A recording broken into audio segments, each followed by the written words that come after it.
Hello again. Today we're going to be talking about how to write quadratic functions given complex roots. Okay, and that's part of the lesson, and the other part of the lesson we're going to look at tables of quadratic functions and see if we can't pull out some important information from those tables, and we'll talk about what type of questions could be asked given a table. But to start, we're going to write the quadratic function that has roots of 4i and negative 4i, so those are imaginary roots. Okay, and it passes through the point 3, 7. So I want you to remember that with quadratics, a quadratic function could be written in one of three forms. Okay, the first form, I'm going to put VF for vertex form. That was this form. Okay, vertex form, we had standard form, which was y equals ax squared plus bx plus c, and then we had factored form.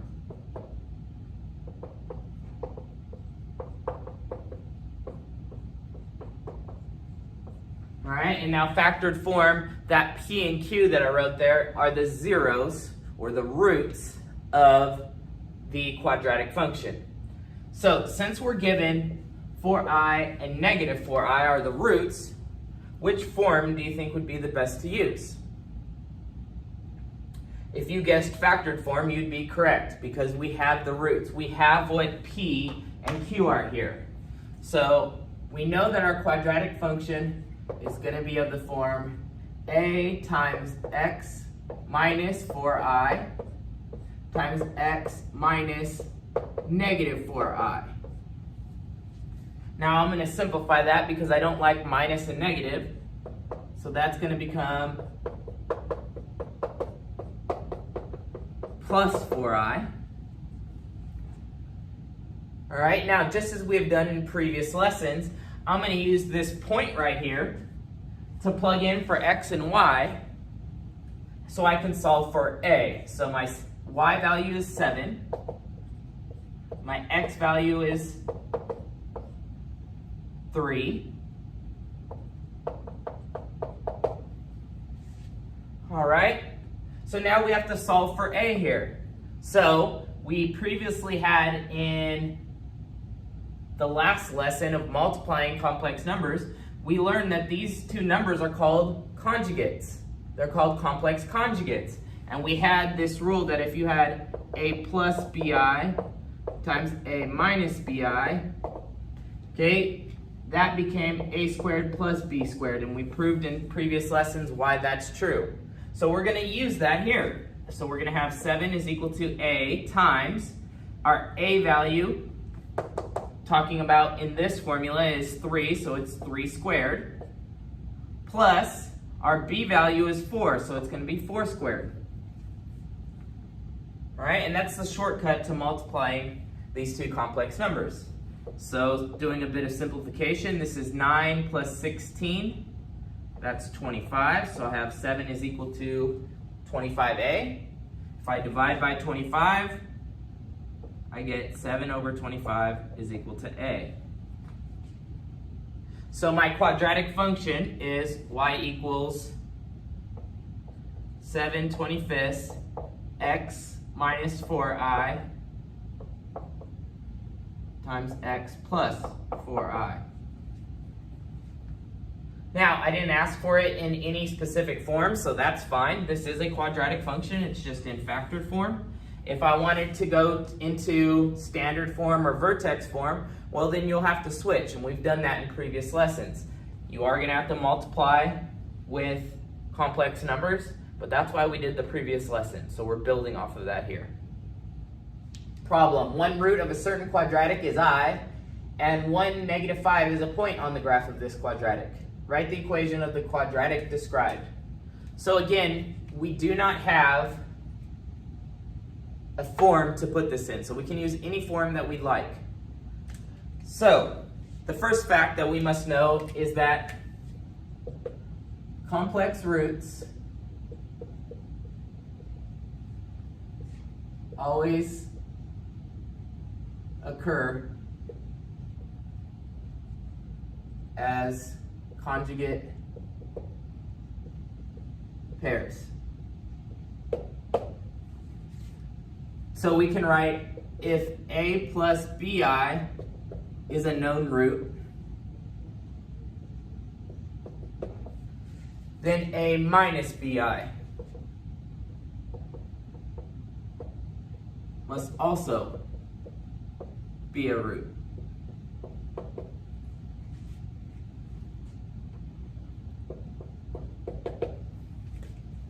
All right, so if I is a root of this quadratic,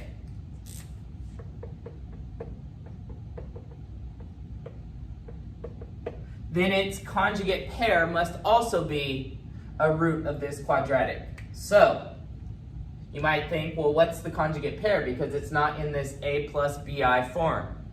Well, we can see I as 0 plus 1i, and now it's in that a plus bi form. So if 0 plus 1i is a root, then 0 minus 1i must also be a root, which that is just negative I. Okay, so if I is a root, then negative I is a root. So now this problem is pretty much the same as the previous problem, just some new numbers. So let's go through that process again. We are going to use factored form because I have both roots of I and negative I. Then I'll plug in the point 1, negative 5 to solve for a. So my equation is going to be y equals a times x minus I times x minus negative I, which yes, that will turn into a plus.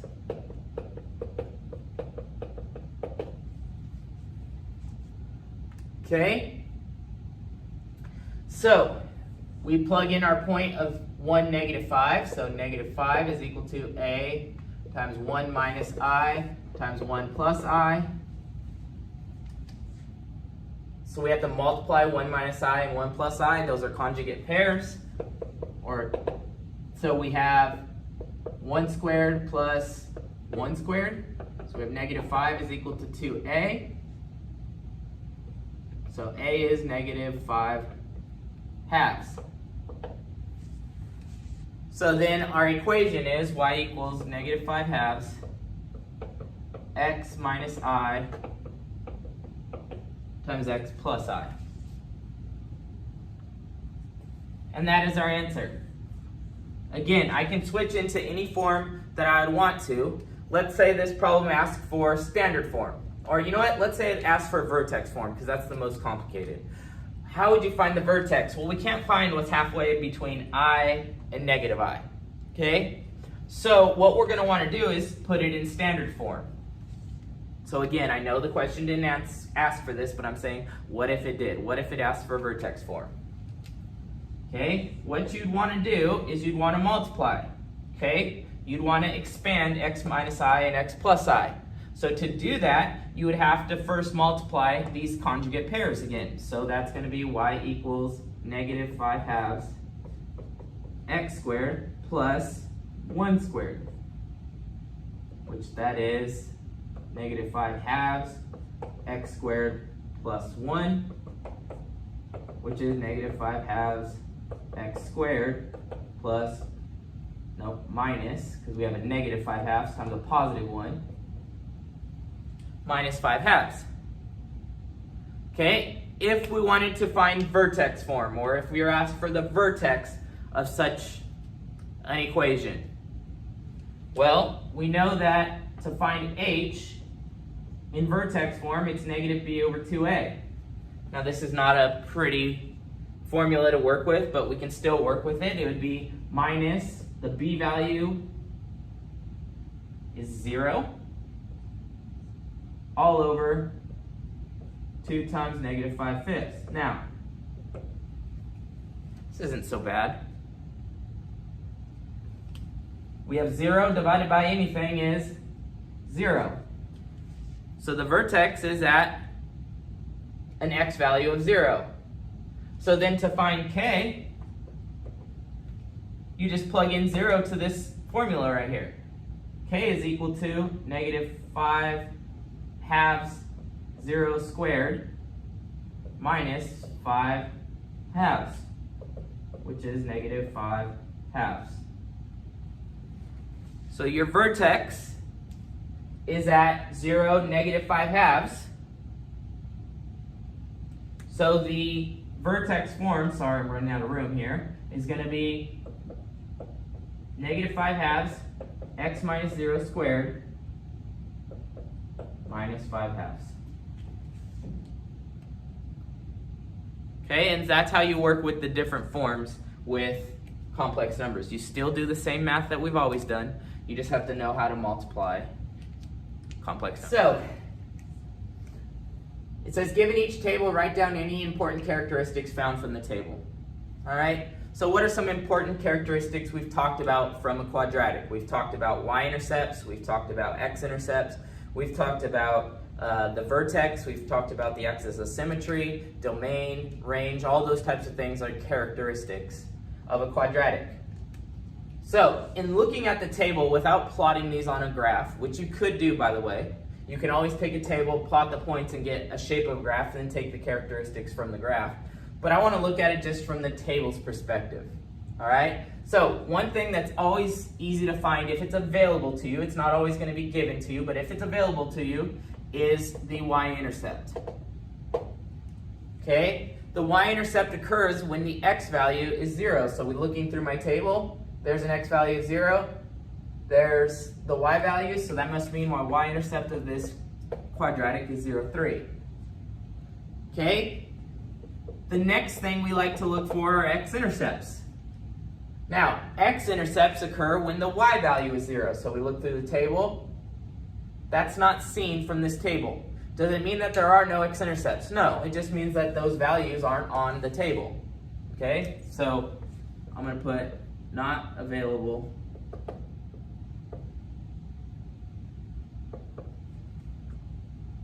from table.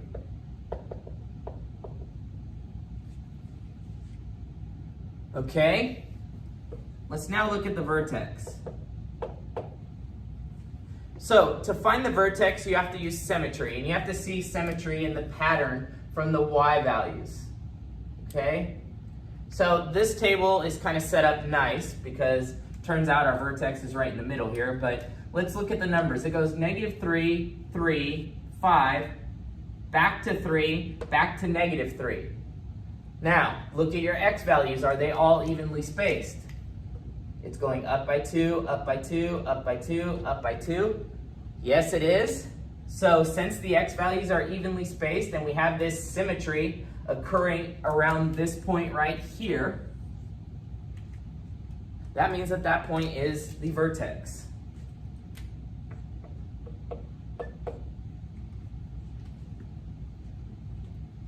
All right, so can we get the domain? Okay, well, just from the table, if we know that this is a quadratic function, all quadratics have a domain of all real numbers. Now, what about the range? Well, if you've noticed the pattern in past lessons, okay, the y value of the vertex is either the lowest y value or the highest y value. So you first need to identify if it's a max or a min. So we go from negative 3, up to 3, up to 5, down to 3, and down to negative 3. So it appears that 5 is the maximum value. So this graph, without drawing all the points, okay, is going to look something like this. Because here's your vertex at 2, 5. Now, I know it's not to scale perfectly because it doesn't match this, but I'm just giving you a general picture of what this might look like, the shape. It opens down. So that means that our range must be all y values such that y has to be less than or equal to 5. Okay, which tells you that there's a max of 5. So that's something else we can get from that table. All right? What about the next table? Moving on. Well, using the same type of thing, we have 0, 25, that's our y-intercept.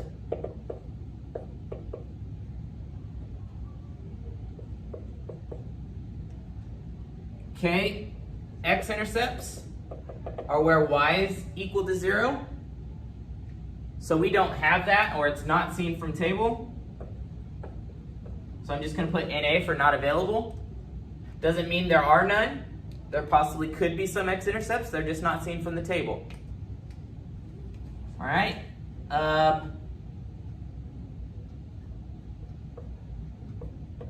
The vertex. Can we find the vertex from the table? Well, again, we have 1, -2, 1, 25, 106. These repeating ones telling me that I'm around the vertex at this point. So -3, -2 must be the vertex.